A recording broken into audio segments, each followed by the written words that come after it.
Having a look at this unit, it's tripped the earth leakage strip out. I've just tested on there.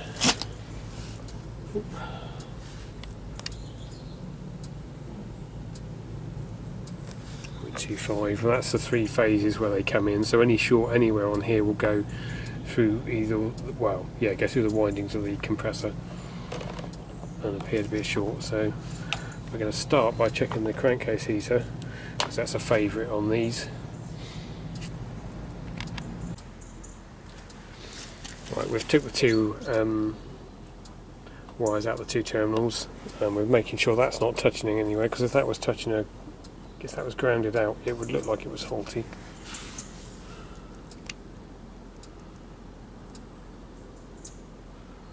Ooh, 23 gigaohms. Right, well what we'll do is we'll check the other end, because it could be shorted, but the heating element could be broken in the middle.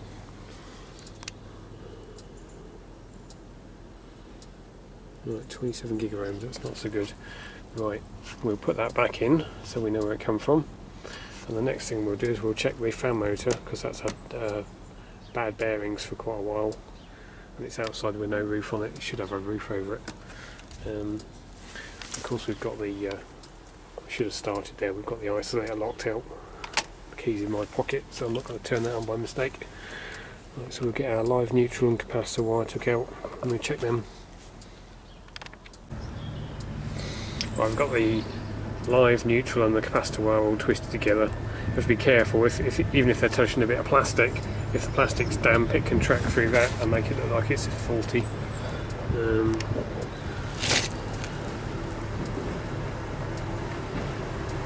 82 gigaohms is starting not to look very good for our little unit. The only other thing could be is the fan speed control. Well, we've got the fan motor wire back in. That's the fan speed control. We'll check that.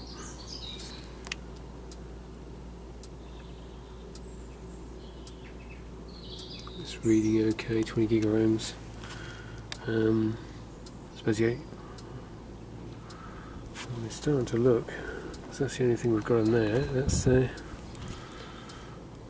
the compressor wires off and check that. I was going to say it could be the LP switch, but no, that picks its power up in the contactor up there. It's fetched from up there.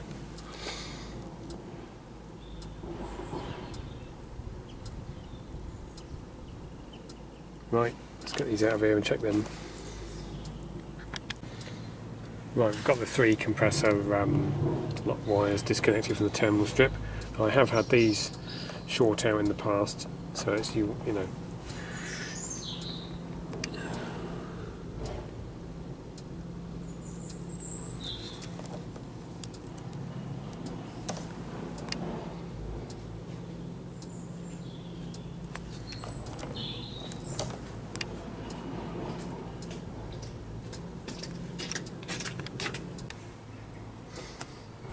Right, well these all tested out okay. We've had a quick look at the contact and that looks okay. I mean, with this bin, it's not stuck in, so there's nothing should be able to get back up them wires. Anyway, we've retested it, and there's something fuzzy on that wire, which is the one which feeds the fan motor, which we've tested, but there might be something odd going on there. Anyway, so we might pull that wire out of there and retest it.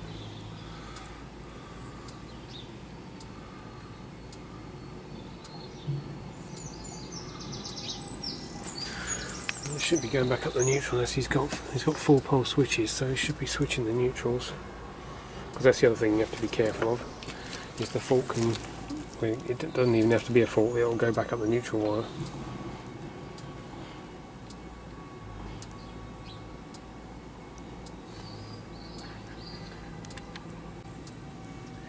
Right, that's the incoming phase, which is okay. So we've got this little link wire here. You can hear it something not happy with that. So we'll take the fan motor live out.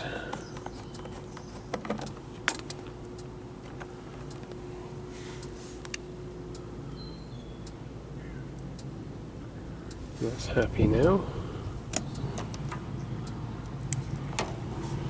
That's on the fan motor, which is not happy, which is odd because I'm sure we tested that and it was okay. And we'll keep taking wires out and testing and see what happens. This is something weird with that capacitor. I can't see how that would short out. I have had them do it. Right. Here we are, we just took that out and that's okay.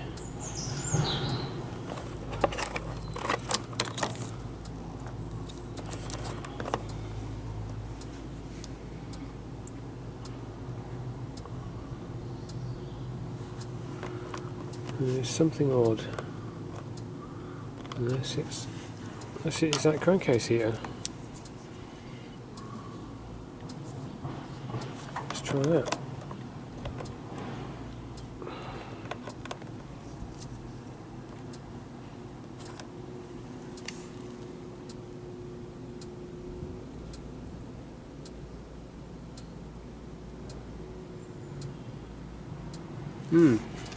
Maybe it's on the incoming wire from the crankcase heater, which is up here. Let's turn that off and see if that makes any difference.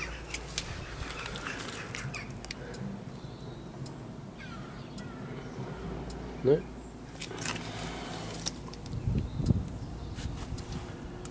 Definitely something odd. Maybe it's a terminal block.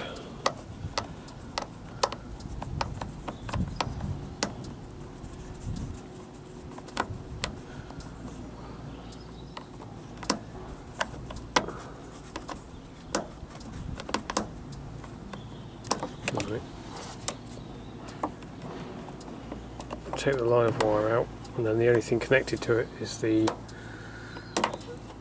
crankcase heater and the terminal block.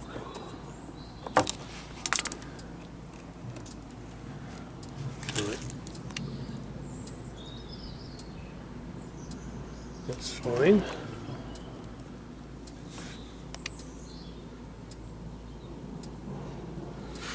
Right, so that is coming up to here.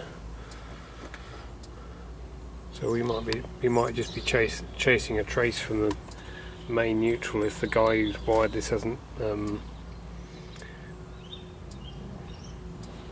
Oh, I see what it is.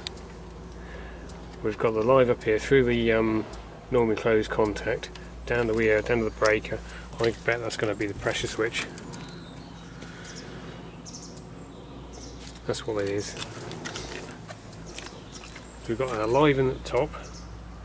It's permanent live through a breaker. At the bottom, a control circuit straight down to the pressure switch, which goes through the switch and back up to the coil for the contactor, and also goes up via this normally closed contact for the crankcase heater. So that's what it is. It'll be the pressure switch, which is off of this flex here. I'll put this all back and then we'll check that. Right, that's the pressure switch cable.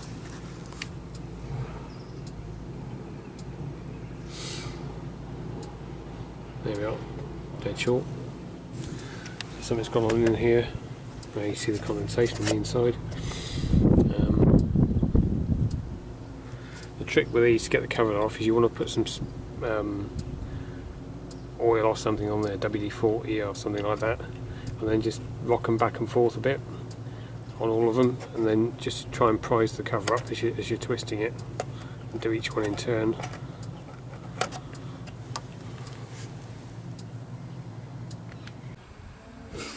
Right, we've got the control circuit linked out in here. The wires out for the pressure switch. Get the cover put on this, and then we'll run this up for 5 minutes, get the compressor warm, because the oil will be full of gas. And then once we've got it warm, we can pump it down. because we need to pump it down so we can take these hoses off of here without losing too much refrigerant. But if we pump it down now, it's going to be full of liquid refrigerant in the sump because it's been off without the crankcase heater on, and when we take the hoses off, even if we pump it down, it will start leaking again.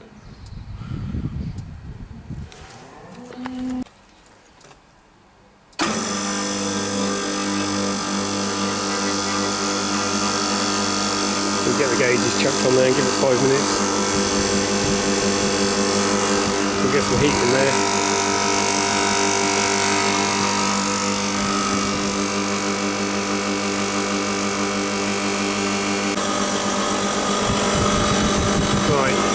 We've got the receiver valve or the king valve wound in, so it's really restricting the flow, and you can see that by the condensation on there and the bubbles in the sidebar. The idea of that is it'll get the suction superheat up nice and high and get the compressor hard quicker.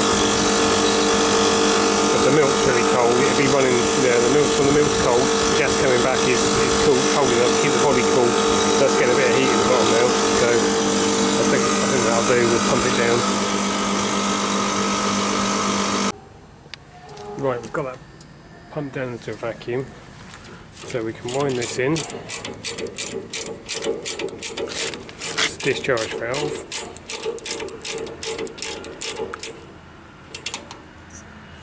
And then we can lead that across.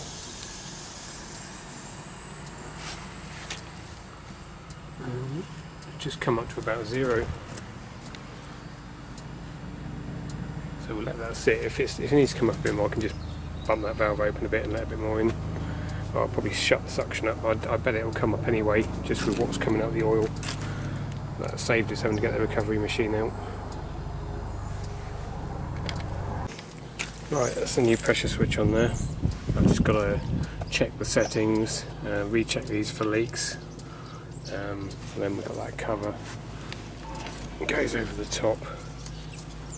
And we've got the little locking plates on here.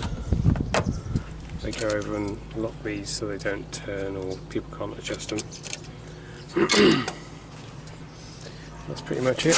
That was the old one. And you can see it's got water in there. It's quite damp. It's probably original to the unit. And they are N, so they're LM in 96, 19 years old. So they got their money's worth out of them.